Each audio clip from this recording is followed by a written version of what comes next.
Kita akan membaca teks Lukas pasal 2 ayat 8 sampai ayat yang ke-20. Lukas 2 ayat yang ke-8 hingga ayat yang ke-20. Di daerah itu ada gembala-gembala yang tinggal di padang menjaga kawanan ternak mereka pada waktu malam. Tiba-tiba berdirilah seorang malaikat Tuhan di dekat mereka, dan kemuliaan Tuhan bersinar meliputi mereka, dan mereka sangat ketakutan. Lalu kata malaikat itu kepada mereka, "Jangan takut, sebab sesungguhnya aku memberitakan kepadamu kesukaan besar untuk seluruh bangsa. Hari ini telah lahir bagimu juru selamat, yaitu Kristus Tuhan di kota Daud. Dan inilah tandanya bagimu, kamu akan menjumpai seorang bayi dibungkus dengan lampin berbaring di dalam palungan." Dan tiba-tiba tampaklah bersama-sama dengan malaikat itu sejumlah besar bala tentara surga yang memuji Allah. Katanya, "Kemuliaan bagi Allah di tempat yang maha tinggi, dan damai sejahtera di bumi di antara manusia yang berkenan kepadanya." Setelah malaikat-malaikat itu meninggalkan mereka dan kembali ke surga, gembala-gembala itu berkata seorang kepada yang lain, "Marilah kita pergi ke Bethlehem untuk melihat apa yang terjadi di sana, seperti yang diberitahukan Tuhan kepada kita." Lalu mereka cepat-cepat berangkat menjumpai Maria dan Yusuf, dan bayi itu sedang berbaring di dalam palungan. Dan ketika mereka melihatnya, mereka memberitahukan apa yang telah dikatakan kepada mereka tentang anak itu. Dan semua orang yang mendengarnya heran tentang apa yang dikatakan gembala-gembala itu kepada mereka. Tetapi Maria menyimpan segala perkara itu dalam hatinya dan merenungkannya. Maka kembalilah gembala-gembala itu sambil memuji dan memuliakan Allah, karena segala sesuatu yang mereka dengar dan mereka lihat semuanya sesuai dengan apa yang dikatakan kepada mereka. Saudara-saudara yang saya kasihi, apa yang baru kita baca ini adalah kisah bagaimana gembala-gembala itu mendapatkan pemberitahuan dari para malaikat tentang Natal atau tentang kelahiran Kristus. Jadi ini adalah pemberitahuan dari para malaikat kepada para gembala tentang peristiwa kelahiran Kristus. Dan saudara-saudara, saya kira inti persoalan ini atau inti dari pemberitaan malaikat, ya, itu ada pada ayat 11 yang menjadi tema kita. Hari ini telah lahir bagimu juru selamat, yaitu Kristus Tuhan di kota Daud. Hari ini telah lahir bagimu juru selamat, yaitu Kristus Tuhan di kota Daud. Nah, saya mau bahas kalimat ini saja, ya, membahas kalimat ini saja dengan mengangkat beberapa hal penting yang menjadi pembahasan kita malam hari ini. Yang pertama yang akan saya bahas adalah di mana dan kapan Kristus dilahirkan. Di mana dan kapan Kristus dilahirkan. Mari kita lihat ayat 11-nya. Hari ini telah lahir bagimu juru selamat, yaitu Kristus Tuhan di kota Daud. Nah, kalau ditanya di mana Kristus dilahirkan, kapan Kristus dilahirkan? Hari ini telah lahir bagimu juru selamat, yaitu Kristus Tuhan di kota Daud. Kalau lihat ayat ini, di mana Kristus dilahirkan? Gampang ya. Kapan Kristus dilahirkan? Hari ini. Yang menjadi masalah adalah hari apa? Ya. Di sini yang bilang hari ini telah lahir bagimu. Hari ini itu pasti hari di mana para malaikat memberitahu kepada para gembala tentang kelahiran hari itu. Jadi bagi para gembala tentu mudah mengetahui hari apa. Tetapi yang menjadi persoalan adalah bagi kita, kapan dan di mana Kristus dilahirkan. Nah, karena itu saya mau bahas dalam dua bagian lagi. Yang pertama adalah di mana Kristus dilahirkan. Menurut ayat kita tadi, di kota Daud. Kota Daud itu mana? Ya. Nah, kota Daud ini, Daud berasal menurut 1 Samuel 17 ayat 12. Dikatakan di sana, Daud adalah seorang dari Efrata, dari Bethlehem. Berarti Bethlehem itu memang kampungnya Daud. Karena itu dikatakan, kalau Yesus akan lahir di kota Daud, artinya di tempat tinggalnya Daud, yaitu di Bethlehem. Dan ini sesuai nubuatan dari Nabi Mika pasal 5 ayat 1. Hai engkau Bethlehem Efrata. Bethlehem itu dari dua kata. Bet itu artinya rumah, lalu lehem itu artinya roti. Jadi Bethlehem itu artinya rumah roti. Ya, kita istilah Bethel, nah, itu rumah Allah. Bet itu rumah. Nanti diarabkan menjadi bait, makanya menjadi bait. Tapi itu bet itu bahasa Ibrani. Bethlehem rumah roti. Kenapa dikatakan rumah roti? Karena Bethlehem itu adalah tempat di mana gandum itu banyak sekali, dan karena itu diproduksilah roti pada masa itu. Banyak pedagang yang bersinggah ke tempat itu untuk mengambil perbekalan, dan karena itu maka disebut Bethlehem rumah roti. Sekarang yang kedua, kita akan bahas kapan Kristus dilahirkan. Kapan Kristus dilahirkan? Menurut ayat kita tadi, hari ini. Hanya masalahnya hari apa? Ya, apakah Tuhan Yesus lahir 25 Desember seperti yang kita rayakan? Kelihatannya sukar untuk menganggap bahwa Yesus memang lahir 25 Desember. 25 Desember seperti sekarang ini musim hujan. Ya, musim hujan di Israel iklim persis seperti kita. 25 Desember adalah musim dingin. Padahal waktu Yesus lahir, gembala-gembala ada di padang. Tidak mungkin gembala-gembala itu ada di padang pada bulan Desember. Karena itu bisa dipastikan bahwa Yesusnya tidak lahir bulan Desember, apalagi tanggal 25. Ya, ada perkiraan atau ada hitung-hitungan mengatakan, yang lain mengatakan Yesus lahir bulan April, yang lain mengatakan Yesus lahir bulan September, yang lain mengatakan Yesus lahir bulan Oktober. Bahkan gereja-gereja Ortodoks Syria, Ortodoks Yunani itu merayakan Natal sekarang tiap 6 Januari mereka merayakan Natal. Jadi memang tidak ada kepastian tanggal berapa, bulan berapa Tuhan Yesus dilahirkan. Nah, lalu mengapa kita kok merayakannya pada tanggal 25 Desember sekarang?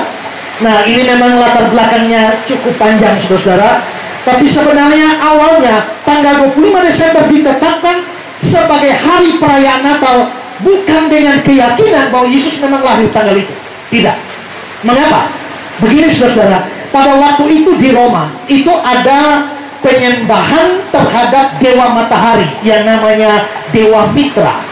Dewa Mitra itu disembah oleh hampir dunia kafir Romawi pada waktu itu. Mereka menyembah dewa matahari. Lalu saudara-saudara, pada abad yang keempat, kira-kira ketika Kaisar Konstantin menjadi Kaisar Romawi, dia menetapkan Kristen sebagai agama resmi di Romawi. Gara-gara Kristen sebagai agama resmi Romawi, banyak orang kafir lalu masuk Kristen. Karena banyak orang kafir masuk Kristen, lalu akhirnya mereka semua KTP Kristen. Sayangnya mereka belum sungguh-sungguh meninggalkan kekafiran. Karena itu hari Minggu mereka ada di gereja, tiap hari Minggu berbakti di gereja. Pada waktu hari perayaan Dewa Matahari 25 Desember, mereka pergi ke sana lalu merayakan hari kelahiran Dewa Matahari, Dewa Mitra. Tiap 25 Desember, 1 minggu sebelum 25 Desember, itu 1 minggu sudah ada perayaan untuk hari kelahiran Dewa Matahari, namanya Festival Saturnalia. Maka orang-orang Kristen banyak yang pergi ikut Festival Saturnalia. Sudah dilarang oleh petinggi-petinggi gereja, jangan ikut menyembah kafir, tetap mereka ikut, Akhirnya gereja memutuskan begini, kalau begitu kita mesti melakukan sebuah perayaan tandingan. Perayaan tandingan untuk menandingi hari Saturnalia. Supaya apa? Supaya orang Kristen ini jangan lagi pergi menyembah Dewa Mitra, tapi mereka punya perayaan sendiri di dalam gereja. Nah, karena itu maka mulailah dibuat sebuah perayaan tandingan. Semuanya dipersiskan dengan hari Saturnalia. Di sana mereka menyembah Dewa Matahari yang namanya Mitra. Tapi orang Kristen menyembah Yesus Kristus yang bukan Dewa Matahari, tapi bahkan terang dunia. Di sana mereka merayakan hari kelahirannya Dewa Matahari. Maka di sini kita merayakan hari kelahirannya Yesus Kristus. Di sana dibuat tanggal 25 Desember, kita buat juga tanggal 25 Desember. Supaya apa? Supaya tabrakan dan harus pilih. Maka dibuatlah 25 Desember. Pada saat itu kalau Festival Saturnalia, orang membawa lilin-lilin dan membakar di pohon-pohon evergreen. Maka orang Kristen juga adopsi itu. Kita juga bakar lilin, bukan untuk penyembahan berhala, tapi sebagai simbol orang Kristen dalam dunia. Kita membakarnya di pohon evergreen, selalu hijau, sebagai simbol tentang hidup yang kekal. Jadi akhirnya 25 Desember ditetapkan sebagai hari kelahiran Kristus, perayaan Natal, bukan dengan keyakinan bahwa Yesus lahir 25 Desember. Tidak. Itu hanya dipaskan supaya orang harus memilih apakah mereka pilih merayakan Natal di gereja ataukah pergi di festival Saturnalia. Dari situlah 25 Desember menyebar ke seluruh dunia. Sampai hari ini kita merayakan kelahiran Yesus 25 Desember. Begitu ceritanya. Nah, itu soal tanggal. Sekarang saya mau jelaskan tahun berapa Yesus lahir. Tahun berapa? Waktu sekolah minggu, dulu saya diceritakan guru sekolah minggu, 2000 tahun yang lalu Yesus lahir. Waktu SD, waktu SMP bilang 2000 tahun yang lalu Yesus lahir. Di SMA 2000 tahun yang lalu Yesus lahir. Saya pikir itu 2000 terus, tidak tambah bangga. Nah, sesungguhnya kapan Yesus lahir? Sebelum saya jelaskan ini, saudara perlu tahu cara hitung tahun. Ya, coba lihat gambar yang saya berikan ini. Saudara, ini gambar waktu. Nah, waktu kita ini di seluruh dunia dibagi dua. Ya, coba saudara lihat, bagi dua di titik merah itu. Yang sebelah sini itu disebut sebelum Masehi. Sebelah sini disebut Masehi. Masehi itu bahasa Ibrani, Mesias, yang artinya Kristus. Jadi bahasa Inggrisnya sebelum Masehi adalah before Christ, sebelum Kristus. Jadi Kristus ditampakkan di titik merah. Itu adalah Kristus. Semua sebelum di sebelah sana, semua di sebelah sana disebut sebelum Kristus. Tapi semua yang di sini itu disebut Kristus, tahun Kristus atau tahun Masehi, Anno Domini dalam bahasa Latin. Jadi saudara, saya berikan contoh ya. Kalau di situ tahun 100 sebelum Masehi, artinya apa? 100 tahun sebelum Yesus lahir. Kalau bilang tahun 100 sebelum Masehi, artinya 100 tahun sebelum Yesus lahir. Kalau di sini ada tahun 100 Masehi sebelah kanan ini, itu artinya 100 tahun setelah Yesus lahir. Terus, kalau di sini tahun 10 sebelum Masehi, artinya 10 tahun sebelum Yesus lahir. Lalu tahun 10 Masehi artinya 10 tahun setelah Yesus lahir. Lalu tahun 1 sebelum Masehi artinya 1 tahun sebelum Yesus lahir. Tahun 1 Masehi adalah artinya 1 tahun setelah Yesus lahir. Kalau begitu Yesus lahir tahun berapa?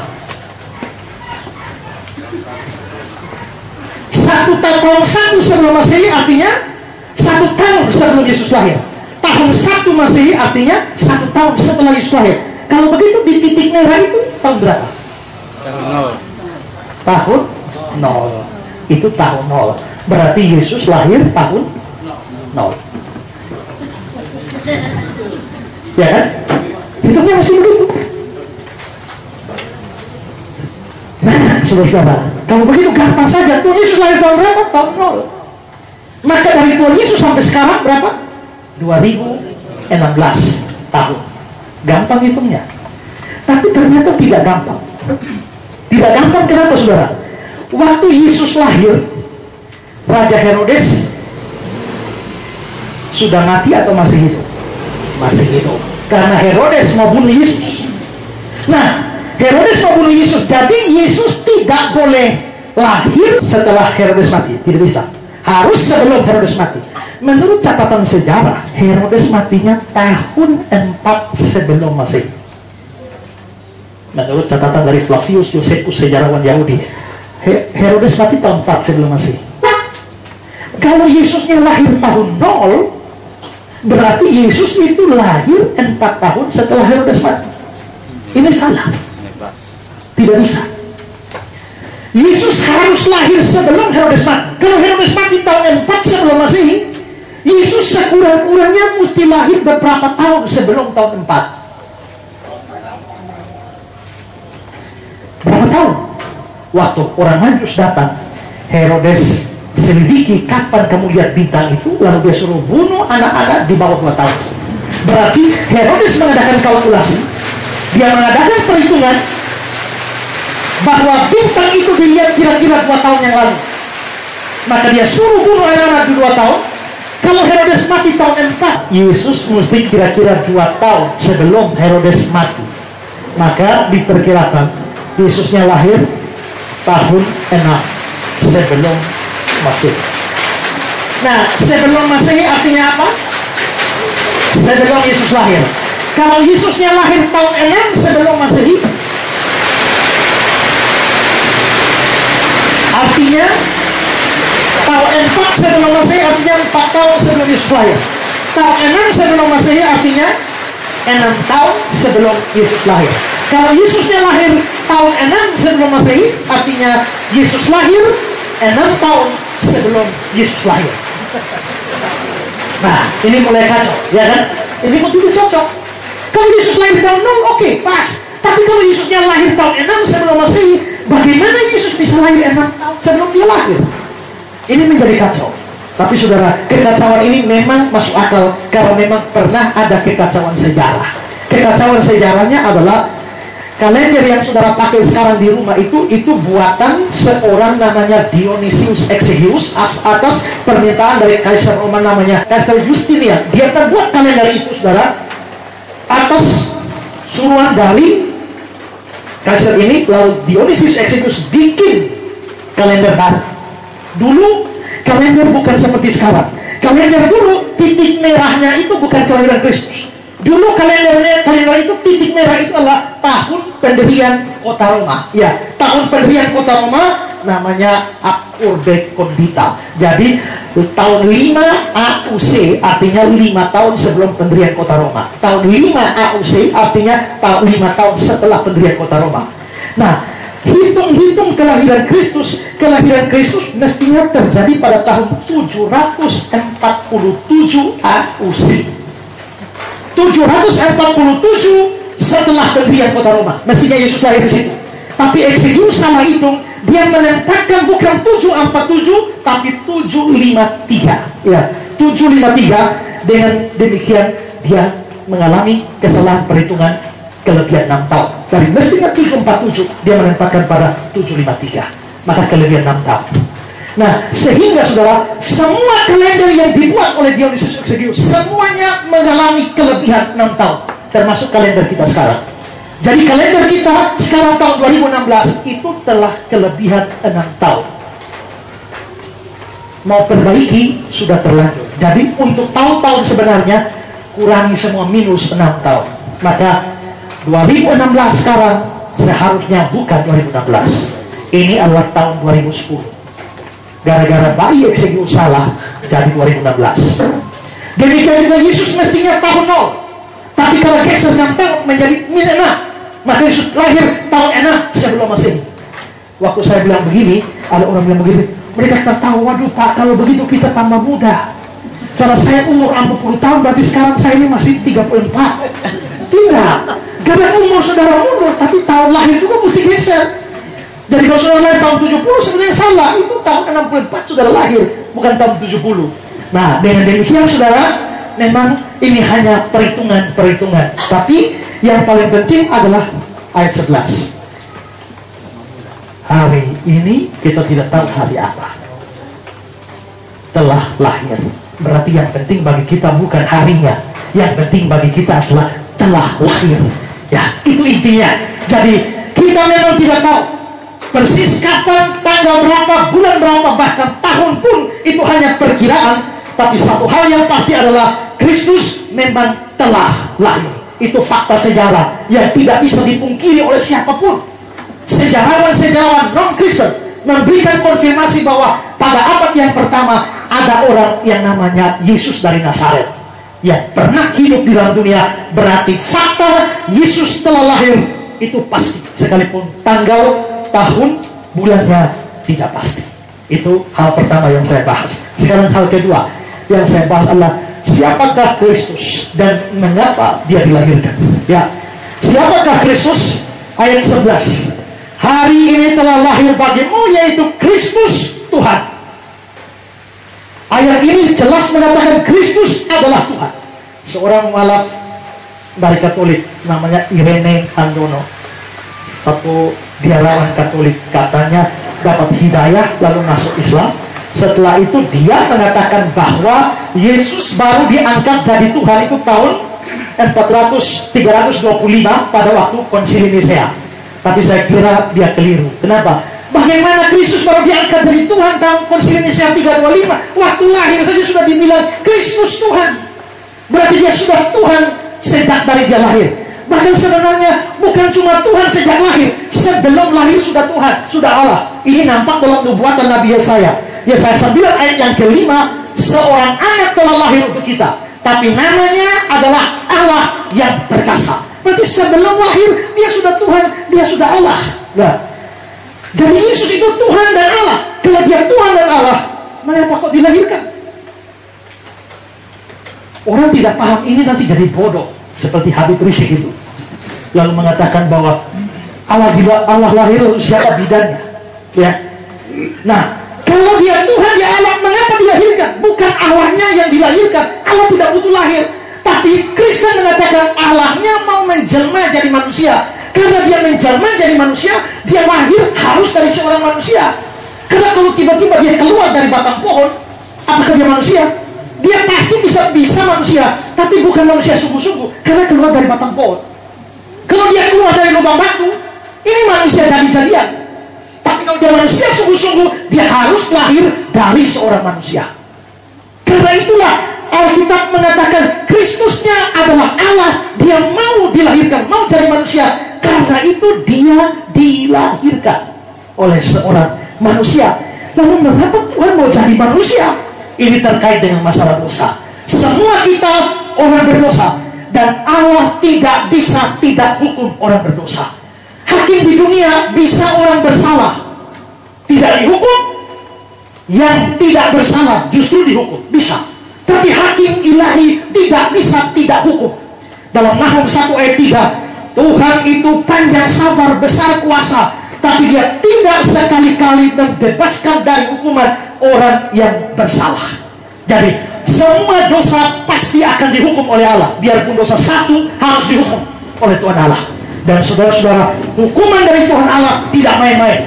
Hukuman paling tinggi, hukuman paling maksimal dari Allah adalah dengan memasukkan setiap orang berdosa ke dalam neraka atau binasa selama-lamanya. Nah, tapi saudara-saudara, Allah yang maha suci itu juga ternyata adalah Allah yang maha kasih. Karena dia Allah yang maha kasih, dia mau supaya manusia berdosa tidak dihukum. Keadilan yang menuntut supaya orang berdosa harus dihukum, tapi kasihnya mau supaya yang berdosa tidak dihukum. Yang jadi persoalan sekarang, bagaimana dia tetap menghukum tapi orang berdosa tidak dihukum? Bagaimana saya memukul tapi orang tersebut tidak dipukul?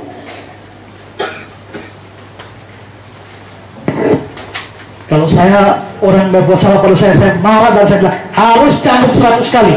Saya harus cambuk yang bersalah. Bagaimana saya tetap mencambuk tapi yang dicambuk ini tidak tercambuk? Ya, saya butuh 2 orang relawan. Coba Pak Nata sama Pak Long di sini. Ya,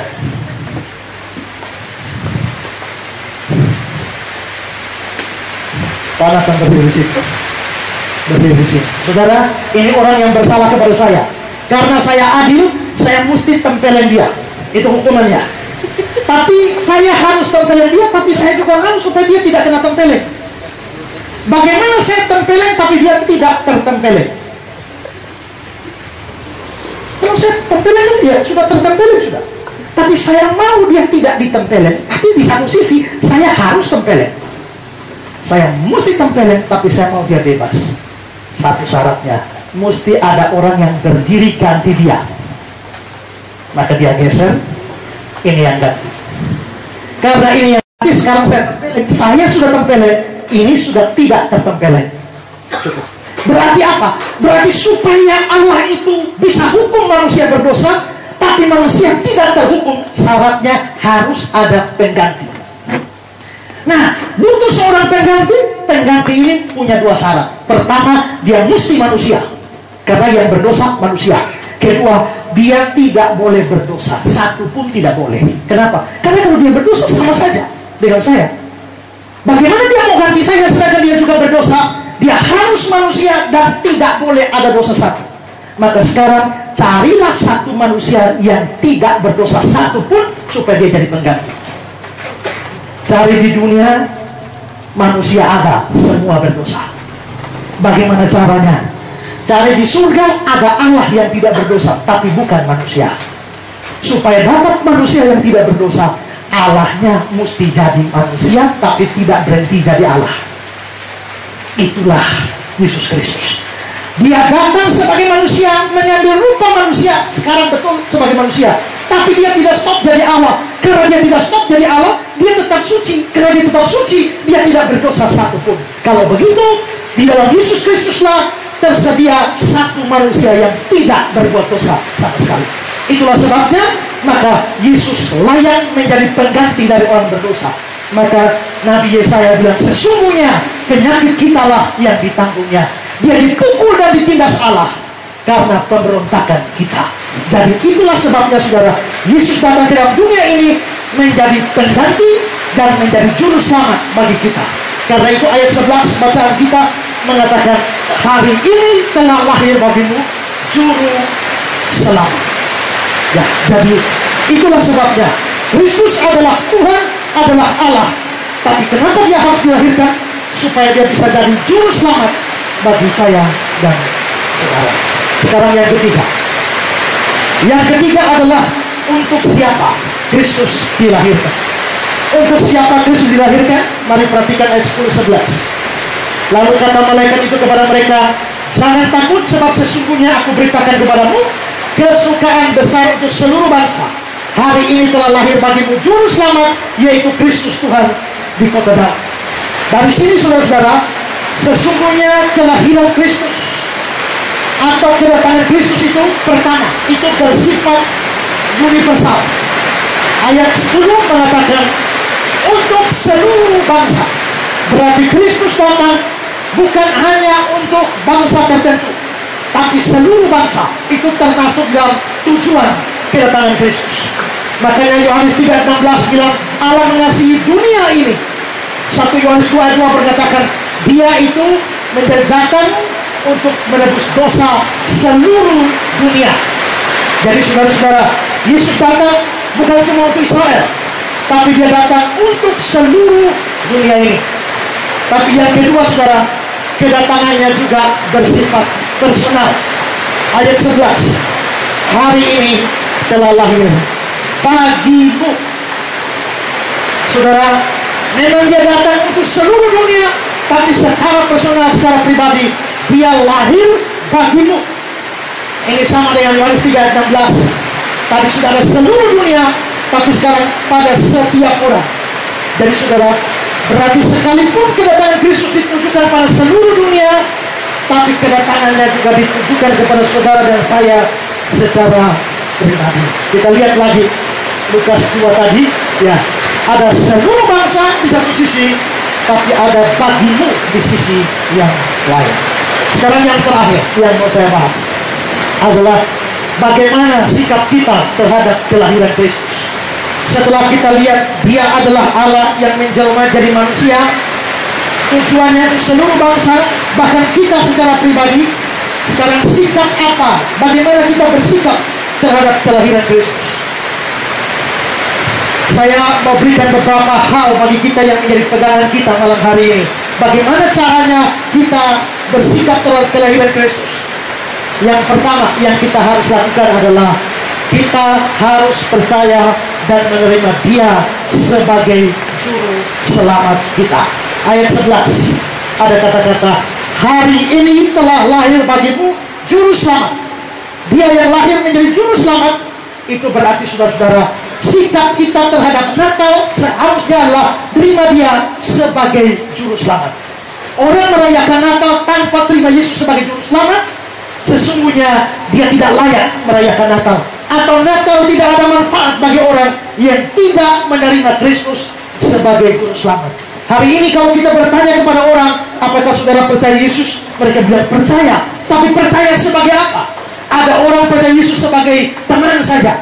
Ada orang percaya Yesus sebagai pemelihara saja. Ada orang percaya Yesus hanya sebagai penjaga saja, pemberi berkat saja, sebagai dokter yang menyembuhkan. Tapi saudara, apakah kita sudah sungguh-sungguh percaya Yesus sebagai juru selamat atau belum? Kalau kita hanya percaya Dia sebagai dokter, kita bisa disembuhkan dari sakit, tapi jiwa kita tetap binasa di dalam neraka. Kalau kita percaya Dia sebagai pemelihara, Dia bisa mencukupkan kebutuhan kita, tapi jiwa kita tetap binasa. Kalau kita percaya Dia sebagai teman sahabat, Dia bisa menemani kita, tapi jiwa kita tetap binasa. Itulah sebabnya pertama-tama di dalam merayakan Natal harus menerima Dia sebagai juru selamat. Ada satu syair indah di dalam bahasa Inggris, ya. Dia katakan begini, ya. Jadilah teladanku dan pembimbingku. Oh Yesus, jadilah teladanku dan pembimbingku.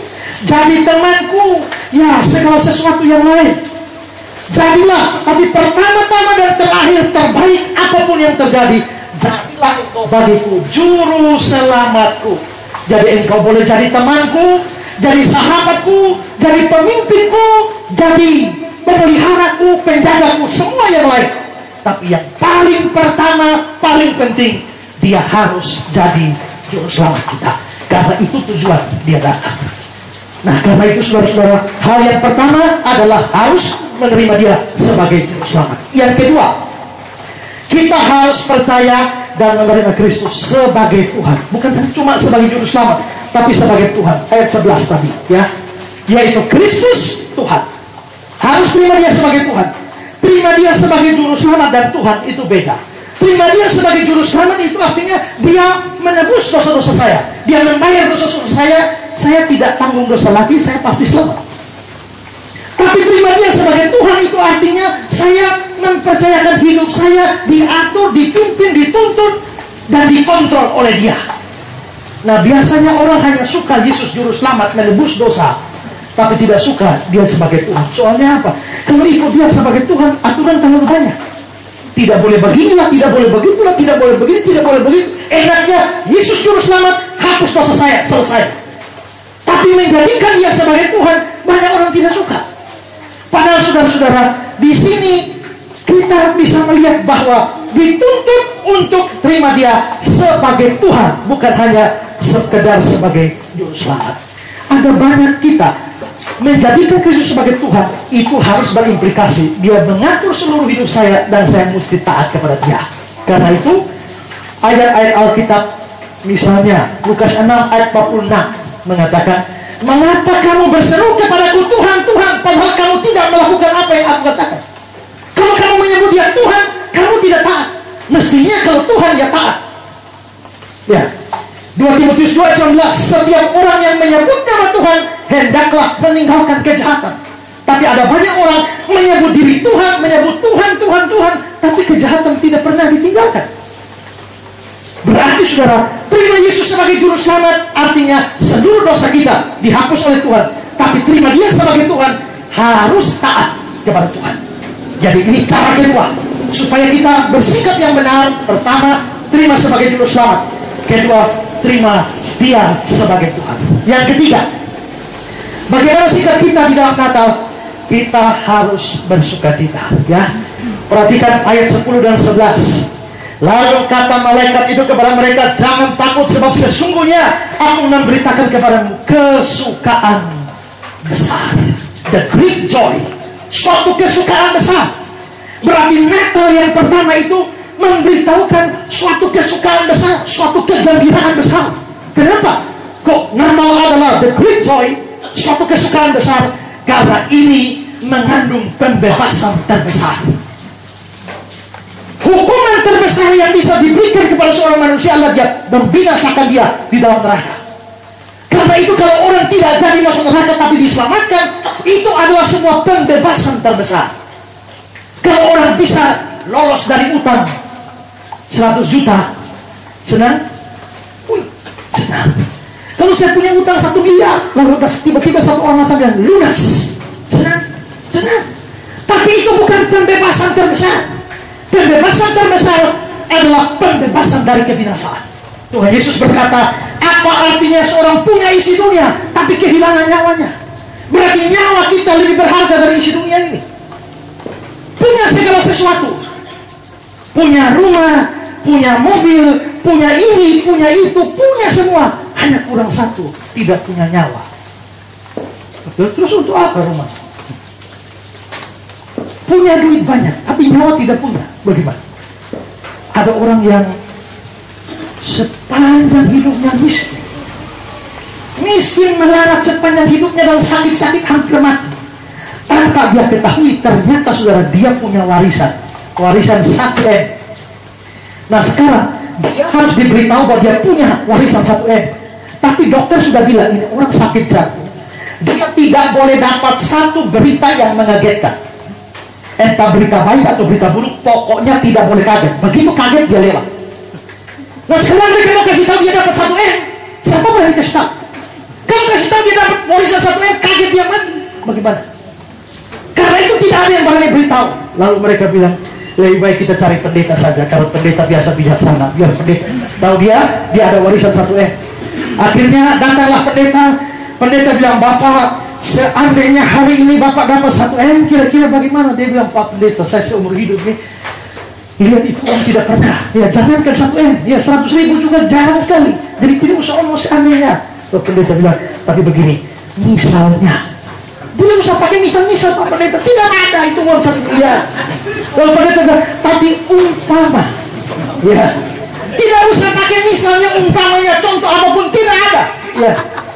Tapi pendeta masih tanya begini saja, andai kata kamu dapat uang 1M hari ini, kamu mau bikin apa? Ini orang sakit sudah stres deh, langsung menghadap pendeta. Pendeta, kalau ini hari saya dapat uang 1M, saya kasih semua di pendeta. Begitu dia kasih semua di pendeta, pendeta kaget. Saya dapat 1M, pendeta kaget, serangan jantung, pendeta jatuh. Sudah, artinya sekarang pendeta dapat 1M, tapi sudah mati. Lalu buat uang 1M itu. Apa artinya seorang punya isi dunia tapi kehilangannya? Berarti kalau nyawa kita diselamatkan, itu pembebasan terbesar.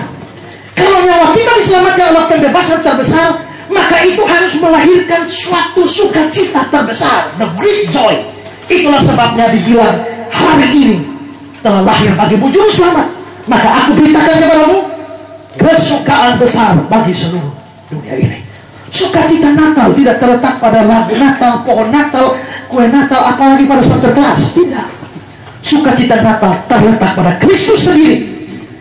Karena itu seandainya tidak ada pohon Natal, seandainya tidak ada lilin Natal, tidak ada kue Natal, tidak ada lagu Natal, apakah kita tidak punya sukacita? Tetap ada sukacita. Kenapa? Karena sukacita bukan pada ini, tapi pada Kristusnya. Semua sukacita tanpa Kristus itu sukacita omong kosong. Semua sukacita tanpa Kristus itu sukacita yang palsu. Saya mau kutip kata-kata dari John Calvin. John Calvin berkata, malaikat itu membuka percakapannya dengan mengatakan bahwa dia mengumumkan sukacita yang besar, dan selanjutnya menyebut dasar atau pokok dari sukacita itu, bahwa seorang juru selamat telah lahir. Kata-kata ini menunjukkan kita pertama-tama bahwa sampai manusia mempunyai damai dengan Allah dan diperdamaikan kepadanya melalui kasih karunia Kristus, semua sukacita yang mereka alami bersifat menipu dan hanya untuk jangka waktu yang pendek. Tanpa diperdamaikan dengan Allah melalui Kristus, semua sukacita hanya menipu. Semua sukacita hanya dalam jangka yang pendek. Dan karena itu saudara-saudara, maka Natal, kalau kita sudah terima Kristus sebagai Tuhan dan Juru Selamat, Natal harus melahirkan satu sukacita besar. Sukacita itu diwujudkan dengan apa? Dengan puji-pujian. Ya, karena itu lihatlah dalam ayat 13. Ya, malaikat-malaikat itu tentara dari surga memuji Allah. Malaikat saja memuji Allah. Kemuliaan bagi Allah di tempat yang maha tinggi, damai sejahtera di antara manusia. Lalu ayat 20, gembala-gembala bagaimana? Kembalilah gembala-gembala itu sambil memuji dan memuliakan Allah. Berarti Natal harus membuat kita bersukacita. Sukacita diwujudkan dengan apa? Dengan memuji Allah. Lalu saudara-saudara, yang terakhir, Natal, bagaimana kita menyambut Natal? Kita harus mau beritakan Injil.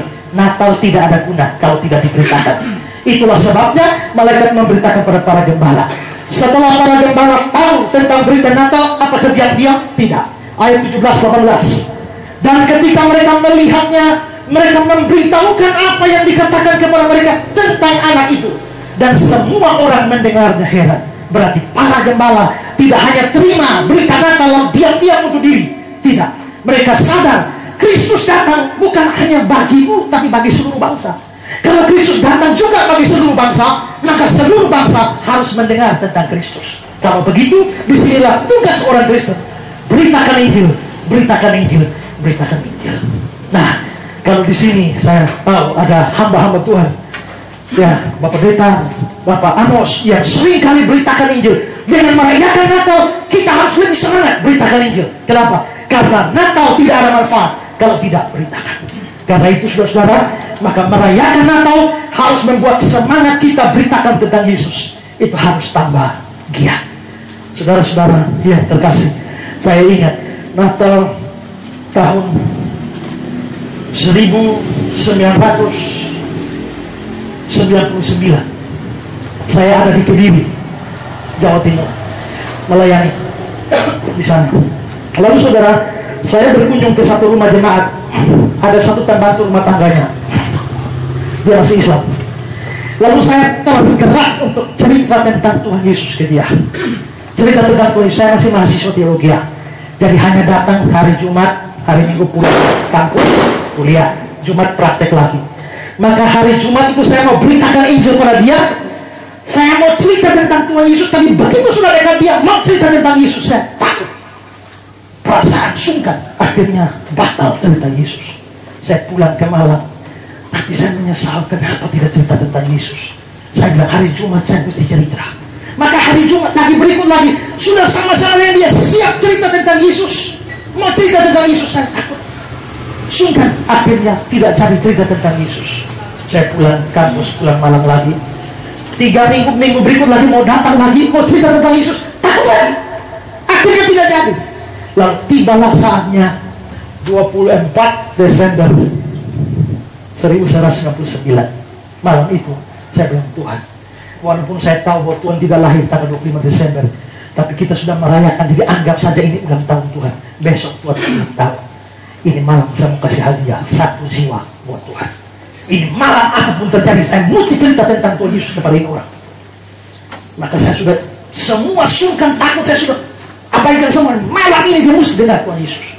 Akhirnya saya duduk bercerita dengan dia. Lalu saya tanya, Ibu, pernahkah dengar tentang Yesus?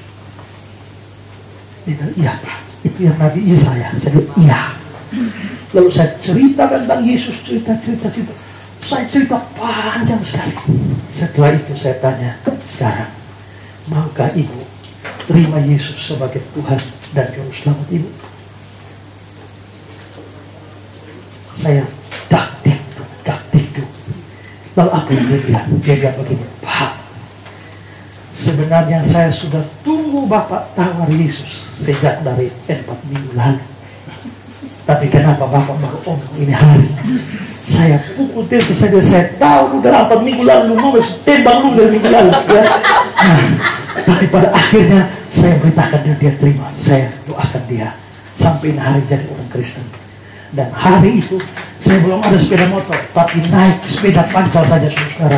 Dan saya naik sepeda pancal itu berkilo-kilo, tapi sambil mendayung sepeda 24 malam, hati saya penuh dengan sukacita. Tuhan, saya tidak punya apa-apa, tapi saya persembahkan 1 jiwa bagi Tuhan. Intan-intan dan permata, jiwa-jiwa Tuhan. Kalau begitu merayakan Natal harus mau beritakan Injil. Gereja Agape Kupang, mereka meminta saya untuk menjadi penulis buku sejarah gereja mereka. Jadi saya sudah tulis sejarah gereja mereka ini sudah dari 1 tahun setengah yang lalu. Dan saudara-saudara, waktu saya cerita, saya mesti mengulas hamba-hamba Tuhan yang pertama pelayannya bagaimana. Ada banyak hamba Tuhan yang lain, tapi saya teringat satu orang ini, dia jalan sepanjang Kupang, lalu dia cari orang-orang Tionghoa yang belum percaya Yesus. Lalu ada satu orang Tionghoa di Kuanino situ saudara, yang memang langsung dari Tiongkok sana dan masih agama Konghucu. Lalu dia beritakan Injil, tapi setiap kali dia datang beritakan Injil ini, orang Cina ini usir dia pulang, maki hancur dia pulang. Besok dia datang lagi, beritakan Injil, diusir lagi. Besok dia datang lagi, usir lagi, maki hancur. Sampai satu hari saudara, ini ibu sakit. Ibu ini sakit sampai tidak bisa bangun, ya. Lalu semua lubangnya dia tampung di kaleng, kencing pun di kaleng. Begitu tahu sakit, penginjil ini datang dan langsung berkunjung dan beritakan lagi tentang Yesus. Ibu ini marah saudara. Dia marah dengan kekuatan yang ada. Dia bangun dari tempat tidur. Dia ambil semua kaleng yang isi ludahnya, dia tumpah semua di kepala dari penginjil ini. Sekaligus belum puas, dia ambil air kencing lagi, dia taruh sama kaleng lagi. Semua air ludah dan kencing mengalir semua. Apa yang terjadi saudara? Ini penginjil hanya bilang, ibu, saya sudah penuh dengan kencing dan ludah, tapi saya hanya mau beritahu pada ibu saja, Tuhan Yesus mengasihi. Maukah terima dia? Hal yang menyakitkan saudara adalah ibu itu begitu kaget. Sudah ada orang seperti diperlakukan seperti ini, kok masih mau cerita tentang Yesus? Akhirnya dia bertelut dan dia menyambut Yesus sebagai Tuhan dan Juru Selamat. Dan pada akhirnya dia dibaptis di gereja Agape. Dan yang baptis itu, kalau tidak salah, mantan ketua sinode Gemitia itu Bapak Tobi Mesak yang membaptis dia. Saudara-saudara, kenapa orang bilang seperti itu? Kalau kita sudah merasakan keselamatan yang dari Tuhan, jangan pernah tahan itu, beritakan pada orang lain. Kalau begitu saudara, bagaimana sikap kita dalam merayakan Natal? 1. Terima Yesus sebagai Juru Selamat. 2. Terima dia sebagai Tuhan. 3. Harus ada sukacita. Dan yang 4, harus mau beritakan. Hari ini telah lahir bagimu Juru Selamat, yaitu Kristus Tuhan di kota Daud. Tuhan memberkati saudara. Selamat Natal. Amin.